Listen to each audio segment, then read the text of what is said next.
kulona ke i-page ngiphinde nginamukele futhi ke kuyona ke i-channel lana ke bafowethu sikhuluma ke ngalo daba esibona lapha esithombeni. Zimbili izinto esizokhuluma ngazo, ilolu daba lithinta ke ubaba loya uXaba, and then bese sikhuluma ke ngalolu daba lwamanzi lawa akade ke eqhumile noma ke ngizosho kanjalo ipipe leli laqhuma kuthiwa ke ikuphi lapha esendaweni yaseMlazi, right? So yeah bafowethu asiqale ngalo lolu daba likababa uXaba. Baba umbangeli wakho yena. Baba ngibonge umfundisi wami uJobu. Usalungisana nawe. Ngibonge umfundisi ungebukela ngenhliziyo ukuthi baba ambusise. Ukuthi abantu abelejala. Baba nansi lapha imbuzi lapha eniphethe. Ngibekela bonke abakwaXaba ukuthi ababe nami abasekhulwini zosizo. Ngibekele abakwaXhanyini ekhako baba lapha engizalwa khona ukuthi abangiphe amandla baba ngikhona njengoba kunabantu abaningi abaphila egabeni lapho ngiphethe ngisho amafutha bonke amanzi. Ngizocela ukuthi ubaba angilutho ngaphandle kwakho baba, uwena baba ongithandayo baba. Ngivusile ey'banini ngishawe ngesibhamu mhlampe esiwu-4 esiswini, mhlampe esiwu-4 esiswini. Kweza umshumayeli kusekhona umuntu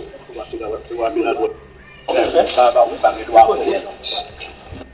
Right bafethu, lube kanjalo ke lolu daba nje, it's a video engiyithole khona lapha enkundleni zokuxhumana, especially ke kuyona ke i-account yakhe ke uDr Prophet ngizothi xa.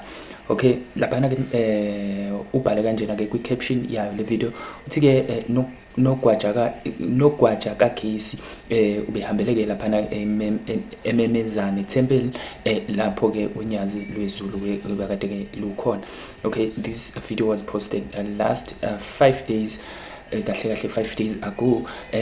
Okay, abantu ke baye bakhomenta besho ke okuhlukile noma ngizothi bebeka imbono yabo ehlukahlukene ke mayelana nayo le video. We know ukuthi ke ngokuxibuka kwakhe ke ubaba uXaba lapha ke ubecibuka khona ke ngizothi ke inkolweni yobuNazaretha. Uma ke kodwa ke sibheka ama comments abantu nganza kwethu cause ke bebengeke abantu bengasho lutho, kuningi abantu ke abasuke behlale be ready ngakho ukuthi ke bengakukhuluma uma bebona ke izinto ke ezibanikeza ke imicabango eyahlukahlukene. Okay, laphana ke singabalela ke khona uDlamini laphana ke uye wathi ke leli phoyisa ke ngathi ke alizwa kahle lindaba. Okay, and then ke bese kuba ke umfeni Yandiza uthi yena ke amen, yazi selukho ke kwafika ke ubaba eGoli ke izulu liyana ngisho yena ke lapha umfeni Yandiza uthuke lihle uthi yena ke leli phoyisa ke eligqoke isigqoko phambi kwaNkulunkulu ke ithini ke into yalo. Okay, bese ke ethi laphana ke uMthembeni wakwabani lo uMthembeni. Okay, uthi ke ihlakaniphile kakhulu le ndoda yakwaXaba, izwa ukuthi ke ithini ke kuNkulunkulu ke ithi ke baba ngisengo wakho ushembeke akefane nathi. So la bafowethu kuningi ama-comment esingagcina siwafundile, but then ke mina ngokwami ebengifisa nje ukubeka ukuthi ke abantu abenza kanje basuke benza bekhombisa futhi ke into enhle kakhulu, meaning la usuke uphuma khona kusuke kuyikhona la usuke ukwazi ukuthola khona amandla ukuthi ke uzube la usuke khona, mhlawumbe ke ngokwempumelelo, mhlawumbe ke ngokwezinye ke igaba ke empilweni. Naye akakhohlwanga la asuka khona, akakhohlwanga futhi ukuthi ke ipower ekhona kulenkolo akade ke kuyona ngaphambilini ingakanani, and then ke wahamba wayebuyisa ke amandla ngalendlela le ayenza ngayo. Okay ke maningi ama allegation noma ke izinto ezikhulunywayo emaceleni ke ezisuke ikhulunywa abantu ke regarding yena ubaba lo yaba kwaXaba. Lezo zinto ke mina ngeke ngayithinta ke because umuntu nomuntu inezimatches enembono yakhe. Sikuma platforms whereby inkulumo yakhe ingagcine ke ifinyelele ekuthenini ke mhlambe ugcina ugaxela ngazo lezo inkulumo, but then ke lokho sikushaya indiva nje kwesinye isikhathi nezimatches noma ke sikukhulume ngendlela ke ezokhombisa ukuthi ke okay fine ikhomba inhlonipho futhi ke it's just a discussion, not indlela edicelela ke isithunzi somunye umuntu ke phansi. But then ke ngokubuka kwami, okay, this is a very good thing, kodwa ke abantu ke banembono yabo ehlali ehlukahlukene ukuthi ke bengasho nanoma yini. kodwa mina bengikufisa futhi yikho kanye lokho ukuthi ke nibeke imibono yenu ngayo le video, ngizwe nini ukuthi ke nithini luthini umfundweni ke ngokuthi ke uDr Loyana ke abuyele lapha ke kwinkosi yamaNazaretha eyofisa ke ukutholwa noma ukwetheswa amandla kabusha. Danko. Uzonziwani manje? Uzokwenziwani? Ukho ngisho ukuthi bayokhipha zizowa nje lezazini. Hayibo uNkulunkulu wami. Khona umuntu ongaya lapha. Akekho. Kamemela Nkosi yami uyaphi? Uyaphi? Buya! Hayibo, ngizenza isikora manje. Ufuna ukwenza njani ngoba fanele bashone ngapha? Khona bavalele ngalana. Khona bangala. Kuzofika kanjani lapha? Khona nabathayizini. Ngathi bakhona. Nayi ingane ikhala lapha yana. Kanunu eyafika la nunu. Abaphumela abantu abakulomkhathosihlalo. Bamenene onunu. Bangenela phakathi. Oh my goodness. Kamemela bamelani phumani. Phumani endlini. Lisazoqhubeka liqhumele pipe bayalazi kahle le pipe. Phumani endlini. Hayibo lo bhuti right mentally. Oh abezwa. Phumani. Lo bhuti right izowa lendlu. Izowa lendlu. Lo. Hawe ma.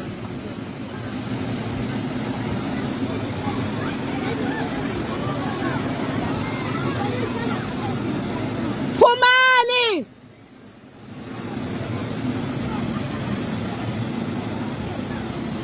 Ngathi khona abavalelekile. Yini efonelwayo? Kufonelwani la makunje? Ngimbonile mfethu uyahlanya lo baba.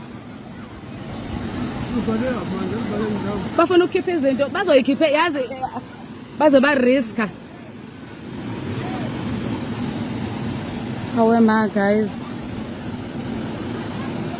Ngathuka ngihleli phansi mfana.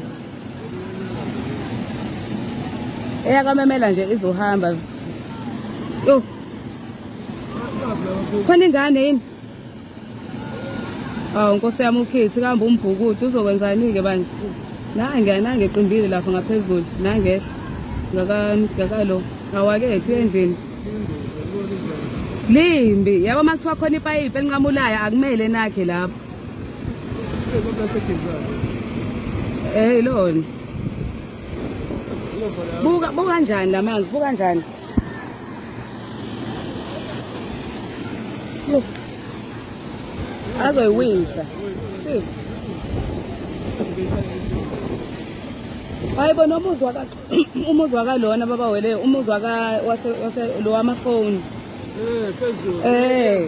Iyakhona. Ane force lamanzi.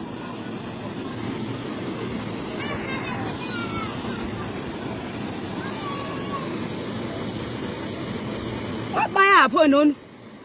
Bazozenza itaringi.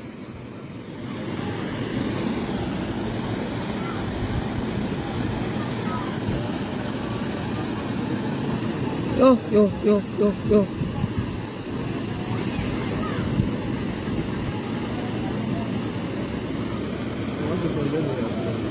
Ayikho into ozoyenza.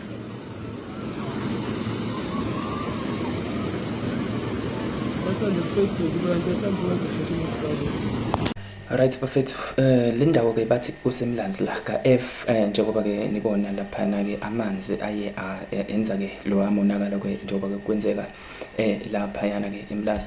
So bafethu into ke ebalekile la kumele ke uma uzithola ke usesimene esinjengalesi ke kumele ke usheshe ufonele, especially ke mhlawumbe uma ukuthi ke umasipala wakuleyo ndawo, local municipality or else nje just ukufonela bezimo ke eziphuthumayo, especially ke emergency services. Ngabe ufonela mhlawumbe ambulance noma amaphoyisa noma yini, wenzele khona ukuthi ke in case ke makunezimo enjengalezi ezisheshe zikwazi ukunqandeka, because ke especially nje mozofonela kakhulukazi amaphoyisa because ibona abantu abasheshayo kuyona yonke into ke bengakwazi ukuthumelela abangasheshe ke bevale amanzi la kumele ke avalwe khona. fine. Enye into ke enobungozi nebukeka ibudedengu laphaya ukuthi ke ipayipi elikhulu, ngoba libukeka lilikhulu lela payipi, uma ubuka nje indlela amanzi aflowa ngakhona naphuma ngakhona uyabona ukuthi okay shuthi ipayipi ke elikhulu leli i-servitude ngamanye amazwi ke leya yabo. Kwakungamele kwakhona ke kube khona ke izindlu kuyona leya ndawo, yabo. Kwakumele nje ishiwe i-space ke kanjalo. Singeke sazi ke abantu banenkani, abanye abantu ke bayazakhela ke ngenkani ke izindlu, uthola ukuthi ke lapho abasasuseki into akusenzeki ngalendlela umasipala ke usuke ke kade ubeke umthetho ungakhona. So kahle ke ngokubuka kwami leya mizi leyana ke kuzomela laba bantu ke uhulumeni ubatholele indlela noma ke indawo la bazokwazi ukuthi ke bakhe khona, la kuzokwazi futhi ukuthi kube safe khona. Ama comments kodwa ke kuyona le video ngoba ngiyithole lapha ku TikTok, kuyena ke uSihle, he posted it 4 hours ago. Uthi ke omunye lapha uDoctor uthi ke umemeza ngomlomo wena noma ke ngezandla, ngathi ke uzonke icasula. Okay, khona la ngeke kwani ukuphazamiseka kancane khona kwecamera ke lokunyakaza, abantu bafuna ukubona ngempela la ekwenzeka khona isigameko.